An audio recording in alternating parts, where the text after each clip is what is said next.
السلام علیکم۔ آج کی اس ویڈیو میں ہم گلیلیو کے بارے میں بات کریں گے اور یہ جاننے کی کوشش کریں گے کہ کس طرح اس کی نظریات نے اس کو اس وقت کے عام عقائد کے ساتھ تصادم میں لایا۔ آپ دیکھ رہے ہیں سائنس کدہ۔ میرا نام نوید عالم ہے۔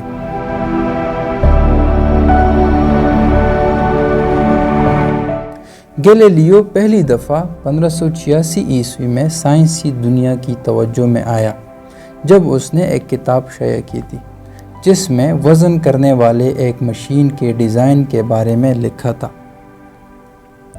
اس نے تاریخ کا پہلا تھرمامیٹر بھی بنایا تھا۔ 1609 عیسوی میں پیسا کے مشہور قصبے سے تعلق رکھنے والے اس شخص نے ٹیلیسکوپ کی اہمیت کو جان لیا تھا، لیکن اس کو محسوس ہوا تھا کہ اس وقت کے لینزز اتنے طاقتور نہیں ہیں کہ وہ اس سے کوئی حقیقی کامیابی حاصل کر سکے۔ اس نے جان لیا تھا کہ ٹیلیسکوپ فوج کے لیے بہت اہم کردار ادا کر سکتا ہے۔ گلیلیو نے لینز بنانے کا آغاز کیا اور کچھ وقت کے بعد ایسا دوربین بنایا جو بہت دور تک دیکھ سکتا تھا۔ اس ٹیلیسکوپ کی میگنیفیکیشن آنکھ کے مقابلے میں 10 گنا زیادہ تھی۔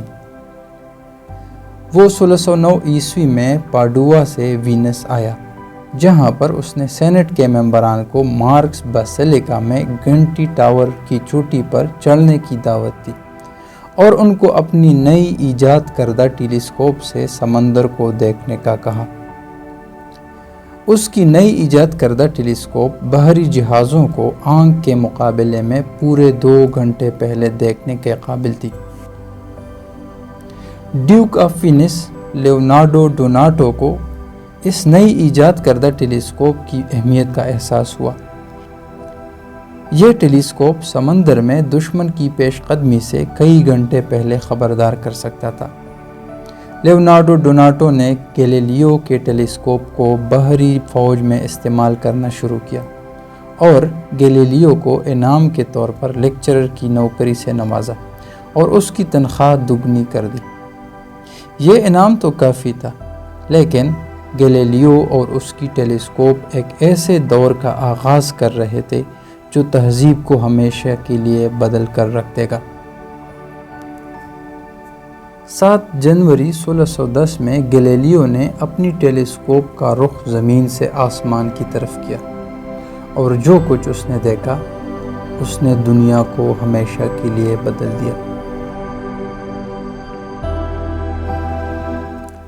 اس سے پہلے انسان کی کائنات کی فہم بہت محدود تھی۔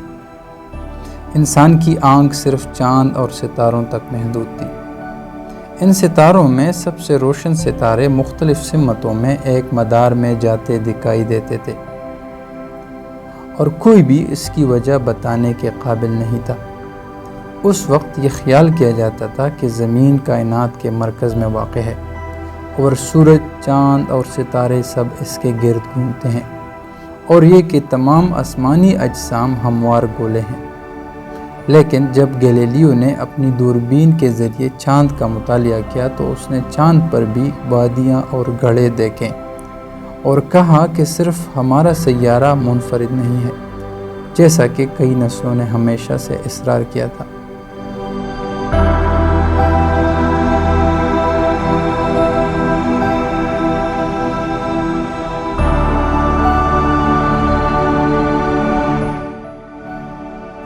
اس کے بعد اس نے اپنی توجہ ایک بھٹکتے ہوئے ستارے کی طرف مبذول کرائی جسے رومیوں کے نزدیک جوپیٹر کے نام سے جانا جاتا تھا۔ انسانی آنکھ کو جوپیٹر ایک عام ستارہ کی طرح دکھائی دیتا ہے، لیکن گلیلیو نے فوراً یہ نتیجہ اخذ کیا کہ یہ ایک اور سیارہ ہے، بالکل زمین کی طرح۔ جوپیٹر کے گرد 4 چھوٹے ستارے مسلسل اپنی پوزیشن بدلتے رہتے ہیں، جس سے گلیلیو نے یہ نتیجہ اخذ کیا کہ یہ جوپیٹر کے اپنے چاند ہیں۔ گلیلیو نے اپنی دریافت کے بارے میں ایک کتاب لکھی تھی جو 6 مہینوں میں چھپنے کے لیے بھیجی گئی تھی، جس نے گلیلیو کو راتوں رات ایک مشہور شخصیت بنایا۔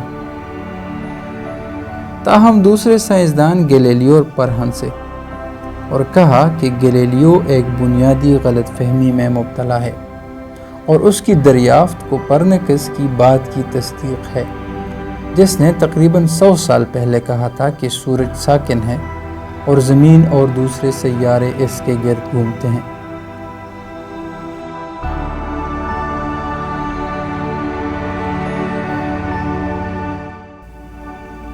اس کا یہ انکشاف بہت دور رس نتائج کا حامل تھا، کیونکہ یہ گلیلیو کو اس وقت کے ایک بنیادی عقیدے کے ساتھ براہ راست ٹکراؤ میں لایا۔ اس کی کتابوں پر پابندی لگائی گئی۔ اس سے بھی بدتر سزا، اسے عمر قید کی سزا سنائی گئی۔ لیکن ان تمام مصائب کے باوجود گیلیلیو نے اپنی علمی تحقیق جاری رکھی۔ گیلیلیو کی علمی تحقیق نے سائنس کی ترقی میں بہت اہم کردار ادا کیا۔